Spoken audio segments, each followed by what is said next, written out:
ধানের শীষে ভোট দিন, বাবু ভাইয়ের সালাম নেন, ধানের শীষে ভোট দিন, ববি ভাইয়ের সালাম নেন, ধানের শীষে ভোট দিন, মান্নান ভাইয়ের সালাম নেন, ধানের শীষে ভোট দিন, রাহুল ভাইয়ের সালাম নেন। ধানের শীষে ভোট দিন। ত্রয়োদশ জাতীয় সংসদ নির্বাচনকে সামনে রেখে সাভার আশুলিয়া এলাকায় বিএনপি মনোনীত প্রার্থী ডাক্তার দেওয়ান মোহাম্মদ সালাউদ্দিন বাবুর পক্ষে ধানের শীষ প্রতীকের নির্বাচনী প্রচারণা অনুষ্ঠিত হয়েছে। বিস্তারিত দেখুন সাভার থেকে খায়রুল ইসলাম অভির প্রতিবেদন।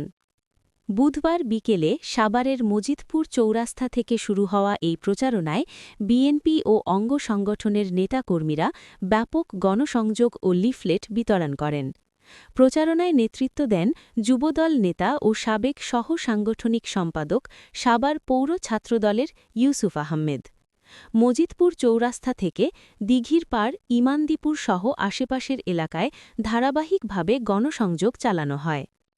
এ সময় ইউসুফ আহমেদ সাধারণ মানুষের সঙ্গে কুশল বিনিময় করেন এবং আগামী 12 ফেব্রুয়ারি ধানের শীষ প্রতীকে ভোট দেওয়ার আহ্বান জানান। গণতন্ত্র ও জনগণের অধিকার পুনরুদ্ধারে ধানের শীষের বিজয়ের বিকল্প নেই। প্রচারণায় স্থানীয় গণ্যমান্য ব্যক্তিবর্গ ও সাধারণ মানুষ স্বতঃস্ফূর্তভাবে অংশ নেন।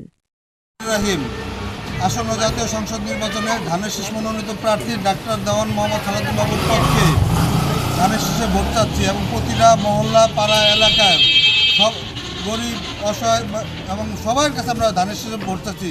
12 তারিখ সারাদিন ধানের শীষে ভোট দিন, এই আহ্বান সবার কাছে জানাচ্ছি এবং উন্নয়নের মার্কা ধানের শীষ মার্কা এই প্রচারণা চালাচ্ছি। মজিদপুর ইমানদীপুর আপনার 7 নং ওয়ার্ডের প্রতিটা ওয়ার্ডে অলিতে গলিতে সবার কাছে আমরা ধানের শীষের পক্ষে ভোট চাচ্ছি। 12 তারিখ সকালে সবাইকে ধানের শীষের পক্ষে ভোট দেওয়ার জন্য আহ্বান জানাচ্ছি এবং সকলকে সাথে নিয়ে আপনারা সকাল সকাল ভোট কেন্দ্রে গিয়ে নিজের ভোট নিজে দিয়ে আসবেন।